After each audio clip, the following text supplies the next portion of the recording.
All right, Bang Bang. Today is Tuesday, October 15th, Chicago Dog Walk. Of course, it is a Tuesday, so that means Chief is back. Chief, how are you? I'm doing great. A little creeped out by this story, but otherwise great. Yeah, so Tinfoil Tuesdays are going to become a little spookier here in October because, I mean, that's a theme. It's a Tis spooky the month. season. Yeah. Yeah.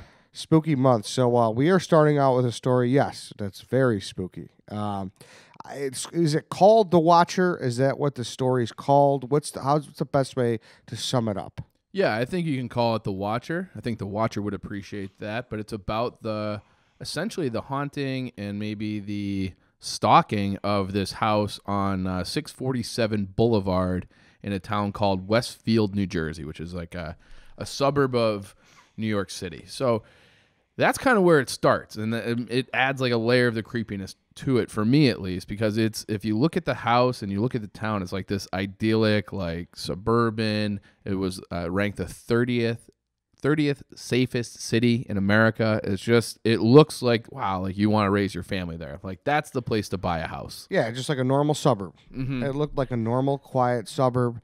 And you may have heard the story, too, because it's gone a little viral, like in August, like they sold it for the first time. Yep. I don't know. Let's get right into it. It starts with a couple named Derek and Marie, right? Derek and Maria Broadus, yeah. So a couple from the area, or at least the wife was. She grew up, around the block from this house that they purchased. So they're a young couple with 3 kids, and they decide, like, hey, like we're gonna really put down some roots. We want to get this house.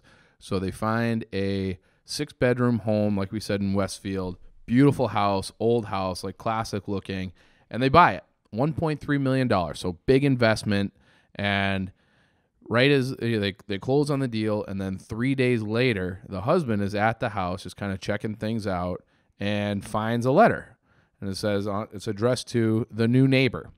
And the letter is fucking creepy. So I'll read it kind of word for word here. If you want to stop me at any point, just go. Yeah, let's read the letter. So it starts off, "Dearest neighbor, allow me to welcome you to the neighborhood. How did you end up here? Did 657 Boulevard call to you with its forces within?" So right away you're like, oh, what the fuck? 657 Boulevard has been the subject of my family for decades now, and as it approaches its 110th birthday, I have been put in charge of the watching and waiting for its second coming. My grandfather watched the house in the 1920s. My father watched the house in the 1960s. It is now my time. Do you know the history of the house? Do you know what lies within the walls of 657 Boulevard? Why are you here? I'll find out. Okay, so that was like the opening paragraph. It starts off like, hey, welcome to the neighborhood. You're like, wow, what a friendly place. Oh, wait a second. Yeah, you look around. Where's the apple pie at? Right. Someone just being nice. Yeah. And when you read further, it's like, holy fuck. Like, was it written in like the, the magazine? They cut out the magazine letters? It was a typed out letter, so not handwritten. I guess the outside of the envelope was handwritten. The letter itself was typed out. So it was like, we're not having any handwriting clues. It's a typed out letter left on the front of the house and in the mailbox. So again, this is like right after they closed. They haven't even moved in yet. And then this first letter, it goes on. It goes, who am I? There are hundreds of cars that drive by 657 each day. Maybe I am in one. Look at all the windows you can see from 657 Boulevard. Maybe I am in one of them. Look at all the people who stroll by each day. Maybe I am one. You have children. I have seen them. So far, I think that there are 3 that I have counted. Do you need to fill the house with the young blood I requested? Better for me. Was your old house too small for the growing family, or was it greed to bring me your children? Once I know their names, I will call to them and draw them to me. The Watcher. And it says something, they flooded the house with contractors too, right? And so you can destroy the house and how it was supposed to be. Tisk, tisk, tisk, bad move. Yeah, don't fuck with this guy's house. He's in charge of watching it. I guess he's the steward of over the ghosts, and he's pretty pumped that you're bringing young blood into the house. So that was the first letter. So kind of he knew what was going on in and around the house. He knew who was moving in. He's seen the children. He knew about the family. And that was, welcome to the fucking neighborhood. You got a guy who's signing his letters as the watcher that knows everything about you and your family and what you guys are doing there. So pretty creepy to start with. And didn't have a return address. And the reason why we said is the name of the show, The Watcher, because it was signed at the end. It said The Watcher, right? By the watcher, Yeah. correct. So, I mean, initially, like, if you're this Derek guy, I don't, what goes through your head? I mean, I think you're creeped out. I mean, me, if it's me, if I'm reading something like this and the guy's talking about the young blood of my children, you're calling the cops, and that's exactly what he did. So he called the cops show up, and he hands the cop the letter, and the cop's like, whoa, what the fuck is this? Like, literally, that was the quote in the article I read. The cop's response to the letter was, what the fuck is this? So the next thing he did was contact the people who he bought the house from, because, you know, you go through your general inspections of a house, like, you test it all out for, make sure it's structurally sound, you got good pipes, the windows are good, and you go through this whole, like, kind of what do you call it, like an audit of the house, and an appraisal of the house. You're doing water, make sure everything's functioning properly, there's no mold. One of the things that you might want to have disclosed is if you have a fucking watcher. And if they've been watching it for decades, be like, hey, just so you know, there's this fucking guy who's the watcher. Like, you might want to know that before you buy a house. And there are some states, right, that like they make you disclose if there's like ghosts or something. Well, there are certain, like, that if there's been murders or, if there's paranormal activity, like, people don't want to find out that, like, the reason the house is for sale is because the husband killed his wife in the basement. That should be mandatory all 50 states. I'm saying that right should. now. I mean, come on, let's put that in law. Because write your congressman about having to disclose murders and ghosts living inside your house. Like, this is a huge concern. Like, I've always wondered this, like, when I was younger, and like even still to this day, I'm not a homeowner yet, but I mean, that's a huge concern that I'm going to walk into something that I am not ready for. Like that. That's fucking terrifying. How could anybody be ready for that? Yeah. Yeah. Is this worse than a ghost? Oh, I think a live person. Well, I think they got both. They got what lies within the walls. Who knows? According to the watcher, heavy fun. Yeah. And then you got the guy who's in charge of protecting the house and maybe the ghosts that live inside the house. And he's watching you and your family. Not great. Yeah. No, it's definitely worse than ghosts, because if it's a live letter, like, that means that someone, who is probably disturbed is writing these, and all bets are off when that happens. Active potential murderer. Yes. Yeah. Okay. So he initially tries to contact the person he bought the house from, right? Mm-hmm. And then this is this family called the Woods. They're kind of an older couple. It sounded like they were trying to downsize, and they had grown children, whatever, but they had lived there for 23 years, and they said that they had never received any letter from the watcher until they were about to move out themselves. So in the whole span of their existence at 657 Boulevard, nothing. Then right as they're about to move out, the watcher sent them a letter as well, but it was not like as threatening, and they just crumpled it up and threw it away. But when the Broaddus family was like, hey, who the fuck is the watcher? They're like, actually, we did receive a letter from the watcher right like a week ago. So then they both went to the police together. They brought the letters to be investigated, and the police started like doing some general inquiries about the letters in the neighborhood and talking to people and things like that. And we can get into that stuff at the end. But yeah, it was like there had been no letters for 23 years, and then 2 basically inside of a couple weeks span. Gee, that's so strange, though. Like, what, the guy just literally said that he was watching the house forever. How did out of nowhere the Woods just only got those letters at the end? Like, that doesn't add up at all, unless if these people are lying. Unless they're lying, yes. But again, like, let's say that you moved in the 80s, because the house that's the other part of it that's kind of creepy for me. This whole thing started in 2014.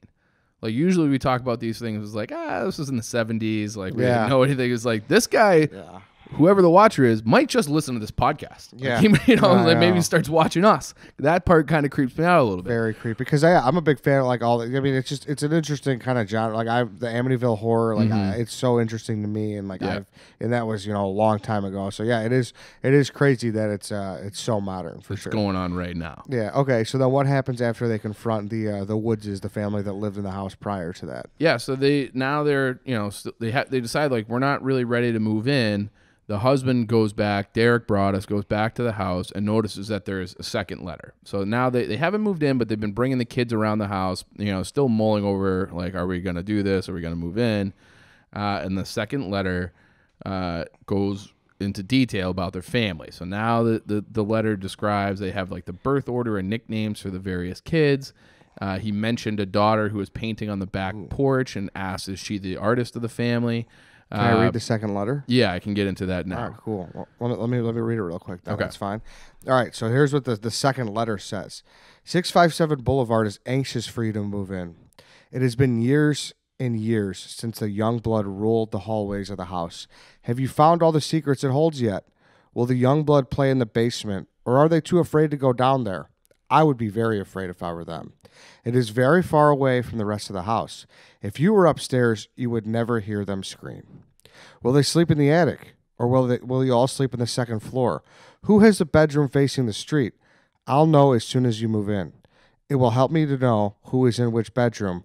Then I can plan better. All the windows and doors in 657 Boulevard allow me to watch you and track you as you move throughout the house. Who am I? I am the watcher and have been in control of 657 Boulevard for the better part of 2 decades now. The Woods family turned it over to you. It was their time to move on and kindly sold it when I asked them to. I pass by many times a day. 657 Boulevard is my job, my life, my obsession. And now you are too, Broaddus family. Welcome to the product of your greed. Greed is what brought the past three families to 657 Boulevard, and now it has brought you to me. Have a happy move-in day. You know I will be watching. Yikes! Wow. Yikes! Yeah. So again, like actively like talking about murdering his kids. Like you won't hear him screaming in the basement if they go down there and play. Now it's more and more like an overt threat, and like he's already like seen the daughter painting on the back porch, so he's actively watching. It's not just like a joke. It's not just like a threat. Like he's following through on his job description and name as the Watcher. Yeah, that's what really got me in that letter was when he talked about the basement. Are they too afraid? Like you can't hear the screams. They know the bedroom facing the window. Like just a lot of creepy details that someone who is really serious about this shit would know. So. Right, and that it would help him.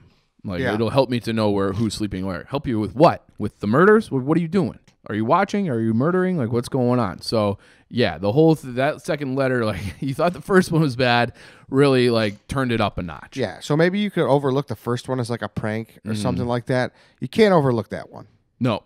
At all. And it's not a thing that you can take a risk with. No. Like, we got a second letter. Like the first letter, like, okay, weird. The Woods got a letter too.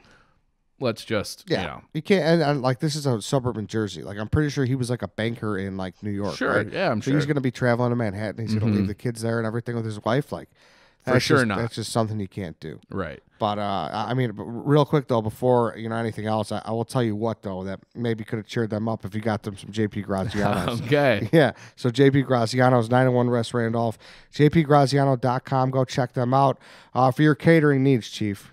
It's great during football season. This is the time of year we start to have some parties. Maybe you're going to have a Halloween party, maybe a little Friendsgiving. You show up to Friendsgiving with some jardiniere and some meats, like you're going to be popular. So call up JP Graziano's for that. Yeah, get a sandwich tray, get 4 of your favorite JP Graziano subs, cut into small pieces and arrange in a tray with hot or mild jardiniere in the center. Get an antipasta tray. These are the showstoppers, as Jim would say. Customers choose 3 meats, 3 cheeses, and 3 veggies or olives, all arranged around a beautiful tray with a nice presentation. So, yeah, go check them out, jpgraziano.com, 901 West Randolph. So, Chief, what happens then after this next letter? Yeah, so now they're like, fuck it, we're not moving in. So they stopped all plans to move in. They go back to the police, but there's no suspects. So there's no plan to move in. There's no progress. They don't know what they're doing.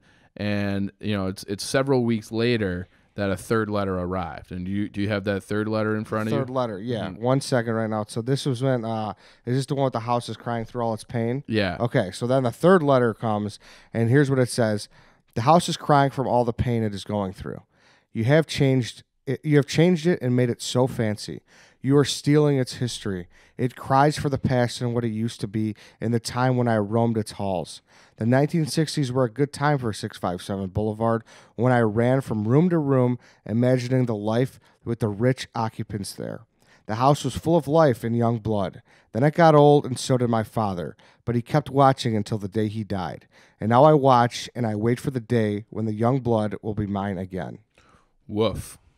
Okay, Continues to ramp it up a notch every time it feels. Right. Now there's like a family history in the background. Now there's everything that's really kind of making everything scary. Yeah, so again, it's like a generational thing. Like this guy's not going to just stop watching. He took over for his dad. Like he's big on watching. And after the third letter and all this time that's gone by, there's still no real suspects. So there's no fingerprints of any kind really on these letters.